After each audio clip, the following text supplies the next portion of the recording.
수장가의 삶을 길을 가야 된다고 날마다 다그치고 소리 지르는 목사를 너그럽게 이해하시고 그 말씀 오늘도 잘 들어주시기를 부탁드립니다. 네, 감사합니다. 저는 사실 설교를 할 때 예화를 많이 사용하지는 않습니다. 그렇죠? 그럴 거예요. 최대한 그렇게 많은 이야기들을 채워가지 않으려고 노력하고 좀 말씀 그 자체가 의미하고 무엇인지만 이렇게 전하기 위해 노력했습니다. 그 이유도 뭐 예화를 찾기가 힘들기도 하지만 네, 말씀을 전하다 보면 예화를 전할 시간도 많지 않았기 때문에 그렇기도 합니다. 그런데 오늘은 예화로 제가 지켜보는 삶의 예화로 말씀을 좀 시작하고 어떻게 될지 모르겠지만 한번 나눠보려고 합니다. 그래서 우리 아내에게 예화를 하고 우리 양가 부모님에 대해서 좀 이야기를 할 거라고 이야기를 하지 않았습니다. 왜냐하면 뻔히 이제 하지 말라는 이야기할 것이기 때문에. 네, 제가 지켜보는 우리 부모님의 간단한 은혜와 축복이 무엇인지를 함께 곁에서 제가 지켜보게 나누면 좋겠다 그런 생각이 듭니다. 최근에 저희 장인 장모님이 아파트가 재개발이 되어서 좀 아파트가 재건축이 되고 좀 좋은 집에 들어가게 되었습니다. 다른 사람들이 보면 수시 맞았다, 잘 됐네, 큰 축복이다 라고 할지 모르겠지만 그 삶의 여정을 이렇게 아는 사람들이 지켜보면 참 그 삶이 쉽지 않았다 하는 것을 좀 보게 됩니다. 저희 장인 어른이 저희 아내 아버지 되시죠? 네, 이 장인 어른께서 저희 아내가 고등학교 2학년쯤 되었을 때에 발병이 되었습니다. 그 병은 무엇이냐면 황반변성인데 시력을 차츰 잃어가는 병입니다. 지금 그래서 시력을 거의 잃으셨고 희미하게 테두리에 살짝 보이는 그런 희미함으로 익숙한 길을 이렇게 진행하나 혼자 이렇게 다니시는데 사실은 눈이 잘 보이시지가 않습니다. 이번에 제가 좀 가서 조금 가슴 아팠던 것이 있는데 나름대로 아버님께서 신발을 정리하셨는데 제 신발을 정리를 하셨는데 짝이 안 맞더라고요. 검정색으로 맞춰놓으셨는데 짝이 안 맞았어요. 제가 내색하지 않았지만 정말 안타까웠습니다. 여러분, 그 작은 것 하나가 쉬운 일이 아닌데 여러분 40대 중반의 나이, 한참 나이에 그게 발병이 된 겁니다. 얼마나 힘들고 마음이 괴롭겠어요. 굉장히 완고하고 고집이 세신 분입니다. 네, 혹회하고 그리고 불의를 보면 못 참아서 뭐 이렇게 직장 상사들에게도 굉장히 이렇게 바른 소리 하는 사람으로 낙인이 되어서 하여튼 그러신 강직하신 분이에요. 근데 이제 40대 중반 나이에 돌이켜보니 이제 발병이 되었고 너무나 괴로우셨겠죠. 힘드시고 그들 어떻게 좀 치료해 보려고 방방곡곡을 돌아다니시고 되어지질 않고 혹시나 해서 제 아내 손을 붙들고 이제 병원이 아니라 이제 불치병이거든요. 그래서 교회도 가서 조인경 목사님께 안수기도도 받아보고 기도원도 다녀보시고 여러분 잘 나가고 이제 좀 해볼 만한 나이에 하나님의 그 시력을 앗아가기 시작한 겁니다. 한참 괴로워하고 있는데 어느 날 사랑하는 딸이 어느 남자 하나를 데리고 왔는데 이게 조금 불만이 있는 거예요. 왜? 뭐 하는 놈인가 봤더니 선교단체 간사예요. 신학교를 다니는. 이게 뭐 하는 놈이야, 그죠? 이제 이 길, 이 목회라는 길이 고생길인 것을 뻔히 알기 때문에 이제 굉장히 반대가 있었습니다. 반대가 있는데 반대를 할 여력이 없는 거예요. 왜? 자기의 문제가 너무 고통스럽기 때문에. 직장에 가면 이제 사람들이 눈 때문에 그 자리를 지키고 앉아있기 굉장히 힘든 겁니다. 근데 자식들 대학 졸업할 때까지 그 수고를 버티며 그 자리를 견디는 거예요. 얼마나 삶이 힘들고 괴롭습니까? 근데 딸이 나의 눈을 고쳐주지 않는 하나님, 내 시야를 앗아간 하나님, 그리고 고쳐주지 않은 하나님이 누구까지 뺏어가려고 해요? 딸까지 뺏어가는 거예요. 딸까지. 얼마나 화가 납니까? 근데 여러분, 아들도 교회에 미쳤어요. 교회에 미쳐가지고 취업도 안 하고 학교를 다니면서 그 공동체 생활을 하면서 그냥 안약에 골짜기에 박혀가지고 학교만 왔다 갔다 하면서 그 오랜 세월 공부만 하고 공동체만 섬기고 있는 거예요. 그러면 사는 맛이 잘 안 났겠죠? 네. 내 시야를 앗아가시는 딸까지 뺏어간 하나님, 아들까지 뺏어간 하나님. 네. 그러다 보니까 시야가 이렇게 안 좋으시니까 뭐 다른 삶의 여유가 없는 거예요. 아파트를 뭐 투자를 한다든지 노후를 대책을 세운다든지 뭐 이렇게 뭐 재투자를 한다든지 뭐 그럴 여력이 없어요. 그냥 하루하루 사는 거예요. 그 고통을 끌어안고 하루하루 사는 거예요. 네, 그 시야를 앗아가고 딸 빼앗아간 하나님, 아들도 빼앗긴 하나님. 그런데 그래서 뭐 다른 삶, 다른 생각하지 못하고 그냥 그 하루하루를 버텨낸 삶을 20년을 산 겁니다. 20년을 살고 보니 여러분 이제 사회도 목사하고 그래 어떻게 해요? 교회 가야죠. 아내 손을 붙잡고 교회 가서 그냥 앉아있다 오십니다. 말씀 듣고 오시는 거예요. 믿음이 얼마큼 있는지 얼마큼 주님을 섬기는지 잘은 모르겠지만 그런데 하여튼 네, 어머님의 손을 붙잡고 교회 가서 함께 앉아있다가 예배드리고 집에 돌아오고 싶습니다. 그리고 20년 만에 그냥 그렇게 하루하루 살았는데 어느 날 보니까 네, 아들이 교회 미쳐있는데 교회 미친 아들이 어떻게 하다 보니까 정말로 연도 끝도 없이 하나님 은혜로 학교 교수가 되었어요. 그리고 아파트는 40년 되어서 다 무너져가는 아파트는 어쩌지 하다 보니 그냥 재개발이 되었습니다. 어쩌지 하다 보니 가장 높은 층, 제일 좋은 위치에 전망도 가장 좋은 곳에 집이 들어가게 되었어요. 하나님의 위로가 그 가정에 조금 이제 20년 만에 가정의 위로가 왔습니다. 그러나 가장 큰 축복은 제가 보기에 여러분 고난의 삶, 내 시야를 앗아가고 나를 그 고난의 20년의 삶 가운데 던진 하나님이 그런데 이제는 그 하나님께 붙들려 하나님의 말씀이 전해지는 그 예배 자리에 앉아 있는 거예요. 그것이 하나님의 가장 큰 축복인 것을 저는 믿습니다. 저희 부모님은 제가 보기에 열심히 사셨어요. 제가 그래서 부족한 것이 없게 하셨습니다. 그런데 세상 욕심도 사실 포기하지는 못하셨던 것 같아요. 지금 보면 그렇게 뭔가 좀 해보시려고 손톱 명을 써시면서 그렇게 열심히 사셨습니다. 그 열심히 살았는데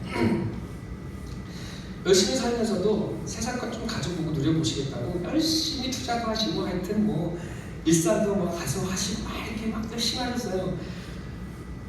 근데 지금 이렇게 두 분이 이렇게 이야기하시는 거 보면 그렇게 열심히 쫓아다니셨어도 손에 쥐어진 게 별로 없습니다. 그냥 그때 그곳에 사셨으면 하루 사셨으면 차라리 더 나았었을 텐데 그냥 세상 거 쫓아다닌다고 열심히 노력했는데 별반 그렇게 얻은 것도 없는 것 같습니다. 근데 제가 가끔 교회에서 부르는 노래가 있어요. 좋은 곳에 살아도 좋은 곳을 먹어도 당신의 마음 불편하면 행복이 아닌 거죠. 이 노래를 가끔 부르는데 네, 저희 가족 중에 어떤 분이 그 노래만 부르면 그렇게 울컥하시고 눈물을 자꾸 흘려요. 제가 보면 평생 아웅다웅 사셔가지고 뭐 그렇게 당신의 마음 불편하면 행복이 아니고 좀 울컥할 것도 없을 것 같은데 네, 교회에 와서 예배를 드리고 그 찬양을 하는 가운데 노래하면서 더 잘해주지 못한 미안, 네, 서로 눈시울을 붉히고 그렇게 서로를 갸륵하게 여겨주는 마음. 어느 아들이 목사가 되어서 어쩔 수 없이 이 자리에 앉아 있는 것인지는 모르겠지만, 그리고 어떻게 하다 보니 또 좋은 사회를 얻어서 함께 신앙생활하는 축복도 오게 되고, 주 안에 사랑하는 성도 여러분, 네, 무엇이 축복이신 것 같습니까? 제가 보기에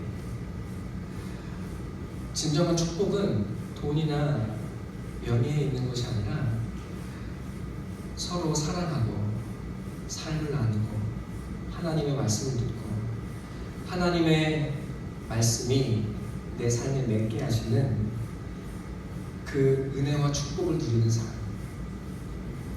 그리고 서로가 서로를 존중하고 기뻐하고, 그리고 고난의 삶을 하나님의 인도하심으로 함께 이겨낸 것, 이것이야말로 인생에 누릴 수 있는 가장 큰 영광이고 축복이라는 사실을 조금씩 깨닫게 됩니다. 병원에 가서 병원에서 죽어가는 나의 고아와 상관없는 수많은 사람들을 보면서 인생의 행복은 우리가 생각하는 바로 그곳에 있지 않다는 사실을 저는 조금씩 보게 되기 시작합니다. 어떤 사람은 좋은 아파트 들어가서 좋은 점만 보고 사는 게 하나님 축복받은 거지 라고 생각할지 모르지만, 여러분, 그 지난한 삶을 이겨내고 그리고 이 하늘의 미루가 있기까지 수많은 하나님과의 싸움이 있었다는 것, 씨름이 있었다는 것, 그리고 내가 원하지 않지만 여러분 그곳에서 모든 것을 빼앗긴 것 같은 그때에 사실은 하나님의 미루가 전혀 다르게 우리의 삶을 찾아온다는 사실. 그래서 인생이 지금 당장의 어떤 행복이나 기쁨으로 잘 살았네 못 살았네를 가늠할 수 있는 것이 아니라는 것을 깨달아가게 되기 시작합니다. 부부 사이라는 것이 이해할 수 없는 것인데 평생 싸우기만 하고 아웅다웅한 것 같은 모습이었음에도 불구하고 내 손에 살아보겠다고 열심히 노력했으나 쥐어진 것은 없지만 결국 그 귀한 사랑, 서로를 향한 애틋함이 남아있는 것처럼, 여러분, 그리고 그 자녀들이 하나님의 은혜 안에 함께 말씀의 자리에 서 있는 것, 그것이야말로 하나님께서 뜻하시고 경고를 세워가시는 가장 큰 축복이라는 사실을 저는 깨닫고 조금씩 알아가게 되기 시작합니다. 하나님의 위로는 우리의 삶에 내가 원하는 방식대로 찾아오지를 않습니다. 우리는 무엇을 바랍니까? 이 땅을 살아가면서 행복을 원해요. 어떤 것이 행복일까? 무엇을 가져야 행복할까? 무엇을 이루어야 행복할까? 늘 고민합니다. 이런 우스갯소리가 있어요. 요즘 SNS가 굉장히 많죠. 페이스북에는 나 이렇게 잘 살아요를 자랑하기 위해서 올린대요. 카카오 스토리라고 하는 곳에서는 우리 아들 이렇게 잘 커요를 올리고, 그리고 트위터에는 내가 이렇게 잘났어요를 올리고, 인스타그램에서는 내가 이렇게 맛있는 것을 먹었어요 이걸 올린답니다. 여러분, 오늘날 사람들이 그것들을 무엇을 먹으면 행복하다고 생각해 열심히 올립니다. 여러분, 좋은 곳에 가서 여행을 하고 좋게 잘 누리고 오면 행복한 거라고 생각해요. 열심히 올립니다. 여러분, 내 자식이 이만큼 잘 났으면 기뻐요. 열심히 올립니다. 여러분, 직급이 올라가고 내가 이건 못 이겨내고 높은 곳에 올라갔어요. 어떻게 해요? 내가 이렇게 잘났어요 하고 열심히 카톡을 올립니다. 이것이 행복이야. 남들이 보지 못하는 전망, 남들이 먹지 못하는 것을 먹고 남들이 갖지 못하는 것을 갖고 나는 조금 행복해. 이게 행복이야. 우리 여러분, 우리는 이렇게 생각하고 있는지도 모르겠습니다. 예수님께서 누가복음 4장에 성령의 충만함을 받아 이끌림으로 광야에 들어갔습니다. 성령이 충만하면 축복만 있어야 될 것 같은데 예수님은 도리어 광야에 가십니다. 40일 동안을 굶고 고난을 당해요. 고난을 온전히 경험하십니다. 하나님 믿는데 왜 광야가 있어야 돼? 성령 받았는데 왜 나를 광야로 이끌어? 우리는 이해할 수 없어요. 그러나 하나님 우리를 도리어 성령 받은 우리를, 그래서 성령 받은 예수를 그 광야로 이끌어 가십니다. 그 40일이 끝날 때 마귀가 이렇게 유혹해요. 배고프지요? 이 돌덩이를 떡덩이로 바꿔보세요. 왕의 자리 버리고 내려와서 이 낮은 광야에서 살기 너무나 힘들고 부끄러웠죠. 하늘에 올라가서 내가 이 세상을 줄 테니 나한테 경배해보세요. 여러분, 성전 꼭대기에 데리고 올라갑니다. 그래서 얘기합니다. 뛰어내려봐요. 그 하나님이 지켜주신지 안 지켜주신지 한번 보세요 라고 얘기합니다. 여러분, 무슨 말이에요? 우리는 이 광야의 삶에 무엇이 행복이라고 생각이 됩니까? 잘 먹으면 위로고 행복이라고 생각합니다. 여러분, 이 낮고 낮은 삶에 내가 어딘가 좀 놀러가서 좀 높은 직급에 오르고 넉넉한 재물을, 돈을 좀 받으면 조금 행복한 거지 라고 생각해요. 네, 하나님 믿고 이 땅에서 건강하게 안전하게 잘 살면 그게 제일 행복한 거죠 라고 생각하더라는 겁니다. 그래서 우리는 열심히 그 자랑하기 위해서 카톡이나 그럼 그렇게 사진을 열심히 올려요. 예수님 뭐라고 말씀하세요? 사람은 떡으로만 살 것이 아니고 하나님의 말씀으로 살 것이야. 여러분, 높은 곳에 서라고 이야기하는, 세상을 다 주겠다고 하는 그 사단의 유혹 앞에 예수님은 아니, 낮은 곳에 거할지라도 하나님을 예배하는 것, 그것이 가장 큰 행복이야 하고 이야기하십니다. 여러분, 안전해야지, 건강해야지, 하나님 믿는데 아프면 되겠니? 라고 이야기하는 그 마귀의 유혹 앞에 예수님은 주 너의 하나님을 시험하지 말라 라고 이야기할 뿐입니다. 여러분, 그 유혹들을 예수님은 다 물리치세요. 예수님이 그리고 누가복음 4장에 성령의 능력으로 하나님의 말씀을 비로소 증거하기 시작합니다. 여러분, 그리고 예수님이 살아가신 삶을 보면 어때요?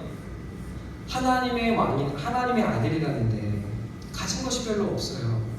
성전에 들어갈 때에도 여러분 돈이 없어서 베드로 제자에게 물고기를 잡아서 그 입속에 있는 그 근화를 가져와서 내라고 이야기할 정도죠. 많은 사람들이 따르지만 정작 예수님은 수많은 사람들이 따라올 때 나는 머리 누일 곳이 없다고 이야기합니다. 의지할 사람이 없다는 뜻이었어요. 왜? 사실은 나를 따라오는 수많은 사람들이 나를 섬기기 위해서, 주님의 진리를 따르고 예수의 삶을 함께하기 위해서가 아니라 자기 욕망을 이루기 위해서 예수를 따라왔던 거예요. 그러니까 예수님은 머리 누일 곳이 없다고 이야기하십니다. 그 예수님의 결국은 십자가에서 죽으실 분이에요. 십자가에서 죽으셨어요. 말씀을 따라 하나님을 사랑해서 십자가에서 죽임을 당하시고, 말씀을 따라 이웃을 사랑하기 위해서 자기의 생명을 우리에게, 이 자신을 배신할 사람들에게 나누어 주실 뿐입니다. 가장 가난했던 예수, 아무것도 없었던 예수, 모두가 떠나서 버림을 당한 예수. 그런데 오늘날 예수는 수많은 사람들에게 사랑을 받고 가장 위대한 위인이 되고 하나님의 보좌 우편에 앉고 수많은 열매를 맺으시고 수많은 사람들을 살리는 생명의 기적이 되셨습니다.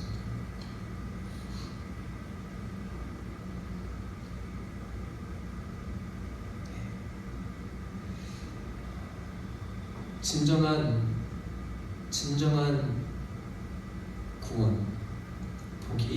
어디에 있을까요? 하나님 오늘 우리에게 물어오시는 것 같아요. 하나님, 내게 이것들을 이루어주세요. 하나님, 난 이런 복을 받기 원해요. 그런데 예수님은 도리어 우리에게 나를 따라오너라, 내가 너희를 쉽게 하리라. 나와 함께 하자, 내가 너를 복되게 하겠다 라고 말씀하실 뿐입니다. 네.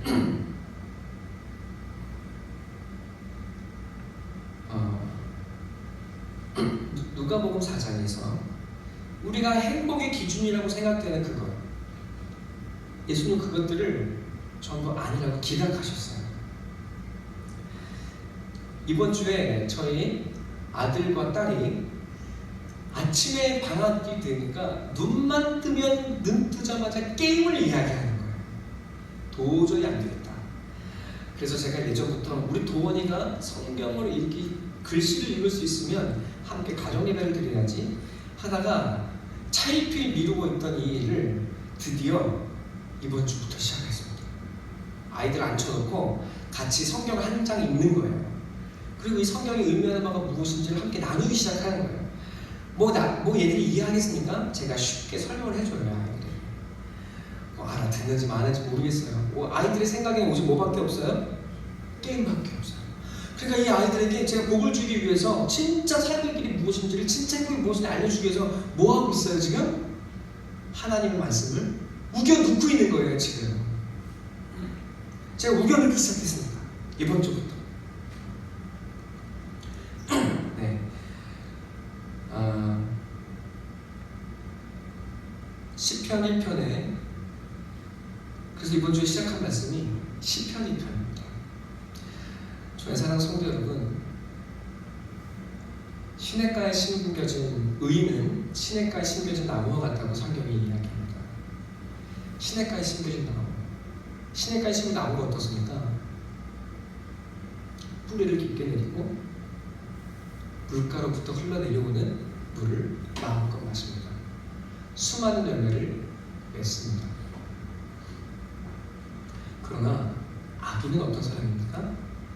제가 시인에게 물었어요. 악인은 어떤 사람이니? 나쁜 말하고 욕하고. 여러분, 그렇지 않아요. 착한 말을 하고 좋은 말을 하고 그리고 선한 행동을 할지라도 여러분, 그 삶이 바람이 나는 겨와 같은 거야 라고 이야기해요. 신이가 뭐예요? 겨가 뭐야? 겨가 뭔지 어떻게 알겠어요? 제가 이야기했습니다. 신아, 비닐봉지 알지? 비닐봉지가 바람이 불면 어떻게 돼? 바람 부는 대로 날아가. 여러분, 바람이 불 때, 바람이 높이 솟구칠 때 비닐봉지는 함께 올라갑니다. 그리고 바람이 꺼질 때 봉지는 깊은 바닥으로 가라앉아요. 악인은 어떤 사람입니까? 좋은 행동을 하고 좋은 말을 하는 사람이, 나쁜 말을 하고 나쁜 행동을 하는 사람이 악한 사람이 아니라 형편과 상황에 따라서 감정이 오르내리는 사람, 자기의 존재가 오르락 내리락 하는 사람, 그 사람이 바로 악인이라고 성경은 이야기합니다. 그러나 의인은 어떻습니까? 시냇가에 심은 나무와 같아서 그 나무가 시절을 쫓아 과실을 맺듯이 그때에 맞게 열매를 풍성하게 맺는 사람이 됩니다. 이사야 55장에 이런 말이 있어요. 한번 이사야 17장에 이런 말씀이 있습니다. 가서 볼까요? 이건 좀 찾아보겠습니다. 저희 가족 중에 한 분이 말씀을 안 찾아보니까 너무 좋다 이렇게 이야기하시는 분이 계시는데 한번 그래도 17장 5절 한번 볼까요?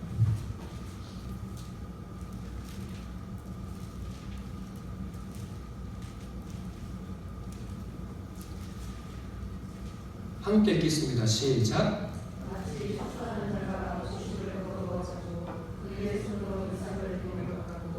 잠시만요. 어디서 쓰셨죠? 예레미야. 예레미야 17장 5절. 죄송합니다. 제가 입이 삐뚤어졌군요. 예레미야. 근데 말씀 비슷해요. 그죠? 예레미야 17장 5절입니다. 죄송합니다. 이사야 55장인데 그 다음에 볼 거고요. 네, 예레미야 17장 5절입니다. 함께 읽겠습니다. 시작. 여호와께서 이와 같이 말씀하시자 무릇 사람을 믿으며 육신으로 외인을 삼고 마음이 여호와에게서 떠나는 그 사람은 저주를 받을 것이다. 여러분, 어떤 사람이 악인이에요? 사람을 믿고 육신으로 자기의 육체로 자기의 능력으로 자기의 힘을 삼고 마음이 여호와와 말씀으로부터 떠난 사람이 저주를 받아요. 악인이에요. 여러분, 근데 이게 하나님이 너를 이렇게 저주할 거야 이게 아니고 스스로 범죄 그 죄악을 자취하는 거랍니다. 말씀을 떠나니까 어떻게 돼요? 6절에 이렇게 이야기합니다. 그는 사막의 떨기나무 같아서 좋은 일이 오는 것을 보지 못하고 광야 간주한 곳 건건한 땅 사람이 살지 않은 땅에 살리라. 여러분, 어떻게 돼요? 하나님의 말씀을 믿고 의지하고 따라가지 아니하니까, 하나님의 말씀을 거절하고 하나님이 아빠가 아들에게 말씀을 행복하게 살게 해주시기 위해서 말씀을 부여놓고 있는데도, 여러분, 나는 게임이 좋아, 이 세상이 좋아하면서 말씀을 내치는 이 사람들의 결국은 어떻게 되어요? 마음이 사막의 떨기나무 같아서 좋은 일이 오는 것을 보지 못하고 열매가 없어요. 그게 어떻게 됩니까? 그 마음이 간조한 곳 건건한 땅, 땅이 쩍쩍 갈라져요. 마음이 쫙쫙 갈라져요. 건조하고 바람이 흩날리고 결국 어떻게 됩니까? 사람이 살지 않는 땅에 됩니다. 사람이 살지 않는 땅에 살다. 여러분, 내 마음이 광야 같아서 그 누구도 내 안에 깃들어 함께 더불어 살아갈 수가 없대요. 이게 죄입니다. 악인이에요. 자, 그런데 하나님의 말씀을 의지하고 하나님의 말씀을 붙드는 사람은 어떻게 됩니까? 7절 한번 볼게요. 함께 읽겠습니다. 시작.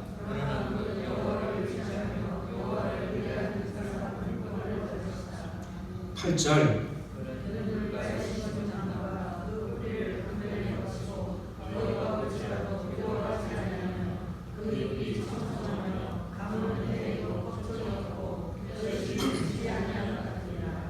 아멘. 여러분, 그러나 여호와를 의지하는 사람, 말씀을 붙드는 사람은 복이 있어요. 말씀을 붙들 때 복은 찾아와요. 어떻게 되어집니까?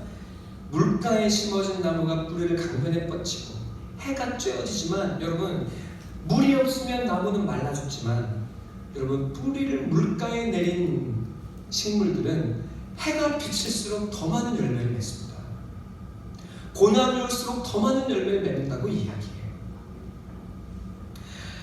가뭄은 해에도 걱정이 없고 결실이 그치지 않을 것이라고 이야기합니다. 저의 사랑하는 성도 여러분, 하나님이 바로 이러한 존재로 우리를 부르고 계신 줄 믿습니다. 자, 예레미야에서 2장에 사람이 두 가지 악을 행했다고 말합니다. 그 두 가지 악이 뭐예요? 그래서 사람의 마음이 쩍쩍 갈라지니까 사람이 목이 말라서 물을 찾는데 두 가지 악을 행했어요. 사람이 여호와를 떠나는 것이 첫 번째 악이고, 여러분, 두 번째 악은 그 목마름, 여호와를 떠난 그 목마름으로 웅덩이를 파는데, 다른 곳을 열심히 파는데 그 웅덩이는 물을 저축하지 못할 터진 웅덩이니라 라고 이야기하고 있더라고요. 우리의 마음은 사실은 하나님의 말씀, 진리를 마음에 듣고 모실 때 만족과 기쁨과 열매가 일어나는데, 여러분, 사람들이 원하는 것은 뭐예요? 하나님 말씀, 그것이 아니라 광야를 헤매는 예수에게 마귀가 던져주는 그것들을 얻으면 내가 행복할 것이라고 생각을 하더라는 거예요. 안전, 그리고 명예, 그리고 먹고 사는 것이 남들 보기 괜찮아 보이면 나는 행복한 삶을 사는 거겠지? 남들보다 좋은 전망에서 좋은 집에 살면 나는 행복하고 성공한 삶을 사는 거겠지? 아니요. 여러분, 그런 곳에 살지라도 마음이 쩍쩍 갈라지고 마음에 안식이 없고 쉼이 없고, 여러분, 그 누구도 내 마음에 깃들어 살지 않고 외롭고 처절하고, 여러분, 열심히 하나님 말씀하는 다른 목마름을 채우기 위해서 열심히 취미 생활하고 열심히 공부하고 열심히 일을 하는데, 열심히 드라마를 보는데, 여러분, 그 목마름이 끊어지지를 않더랍니다. 그 목마름은 도무지 해결되지를 않더랍니다. 열심히 노력하면 노력할수록, 열심히 살아가면 살아갈수록 그 목마름은 채워지지 않더래요. 주 안에 사랑하는 성도 여러분, 그러나 이사야 55장에서 하나님은 이렇게 말씀합니다. 안 찾아보셔도 돼요. 이사야 55장에 하나님 이렇게 말씀하세요. 여호와의 말씀은, 하나님의 말씀은 이 땅에 내리는 비와 같아서, 비가 이 땅에 내렸을 때 반드시 그 비가 이 땅을 돌고 돌아 땅에 뿌려졌을 때 그럼 어떻게 됩니까? 반드시 씨앗을 피우고 자라게 하여 열매를 맺어서 다시 하늘로 올라감 같이 여호와의 말씀은 이 땅이 우리에게 부어졌을 때 반드시 우리를 풍요케 하고 하나님께로 올라가려고 약속하고 말씀하고 계십니다. 주의 사랑하는 성도 여러분, 오늘날 수많은 성도들, 수많은 이 땅의 사람들이 열심히 페이스북과 인스타그램과 그리고 수많은 SNS를 하면서 내가 이렇게 행복하게 잘 살아요 라고 광고하고 있지만 아니요, 공허해요. 드라마를 보고 수많은 여행을 누리고 수많은 것을 누린다 할지라도 공허해요. 열매 없어요. 그리고 항상 외롭게 되어 있어요. 외롭기 때문에 나 좀 봐주세요. 나 이렇게 행복해요. 잘 살아요. 광고하고 있을 뿐이에요. 만족이 없어요. 행복이 없어요. 여러분, 바울이 로마 교회에 편지를 씁니다. 로마 교인들, 여러분 오늘날로 따지면 어디서 신앙생활 하는 거예요? 미국에서 가장 잘 사는 동네 사람들이 예수 잘 믿고 예수 너무 예쁘게 잘 믿어서 온 세계 사람들에게 칭송을 받고 있더래요. 아, 예수 믿고 저렇게 잘 살았으면, 예수 믿고 저런 축복 받았으면, 아, 예수 믿고 저렇게 선교도 잘하고 예수 믿고 저렇게 잘 살게 되었으면 하고 모든 사람이 바라고 있더래요. 그런데 바울이 그들에게 편지를 씁니다. 그 뭐라고 이야기합니까? 내가 여러분에게 가장 좋은 것 주고 싶습니다.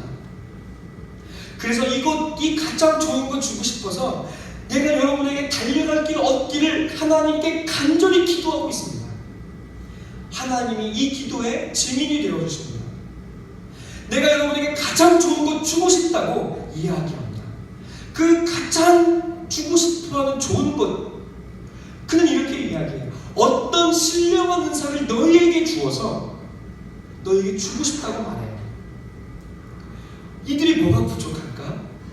이들에게 무엇이 없을까? 여러분, 바울이 이 그리스도인들, 로마 교인들이 이 신령한 것을 받으면 무엇을 얻을 것이라고 이야기합니까? 첫 번째, 견고함을 얻을 거라고 이야기합니다. 바람에 나는 겨처럼, 바람에 나는 비닐처럼, 여러분 바람 불면 어떻게 좀 상황이 좋으면 야, 내가 잘났어! 하늘을 치고 올라가다가 상황이 어렵고 조금 고난이 오면 죽을 것 같아! 하고 바닥으로 꽂히고 절망하는, 그 낭망하는 그 모습이 아니라 어떠한 상황과 형편에도 불구하고 하나님을 바라보며 여러분 이 땅의 눈물과 아픔의 광야의 인생길을 하나님과 함께 뚜벅뚜벅 걸어가는 인생, 그 어떤 것을 흔들림이 없는 견고함. 여러분, 그리고 무엇을 얻을 수 있다고 이야기합니까? 이 좋은 것을 너희가 얻게 되었을 때 너와 내가 피차 아니함, 너와 내가 함께 사랑의 교제를 이루게 되는 거야 라고 이야기합니다. 여러분, 교회를 다니는 외로워요. 내 마음 다 터놓지 못한 경우도 있습니다. 여러분, 이 남편과 함께 살아도 외로울 때가 있어요. 내 마음 다 알아주지 못해요. 아내가 나를 너무 사랑해도 아내가 내 마음 깊은 곳에까지 고민 다 이해하지 못해요. 여러분, 그래서 여러분 무엇을 보십니까? 여러분, 드라마를 보면서 남편을 보고 아, 오징어 왔구나, 네, 이렇게 생각하고 있는지도 몰라요. 이 땅의 진정한 교제, 진정한 사랑의 나눔 맛보기가 어렵습니다. 여러분, 바울이 너희가 이것을 받게 되었을 때 얻게 되는 것이 무엇이라고 마지막으로 이야기해요? 열매를 맺고 그것을 우리가 함께 나누게 원한다고 말해요. 여러분, 바울이 전해준 이것을 받게 되면 무엇을 얻게 될 거예요? 그 삶에 열매가 있게 될 거예요.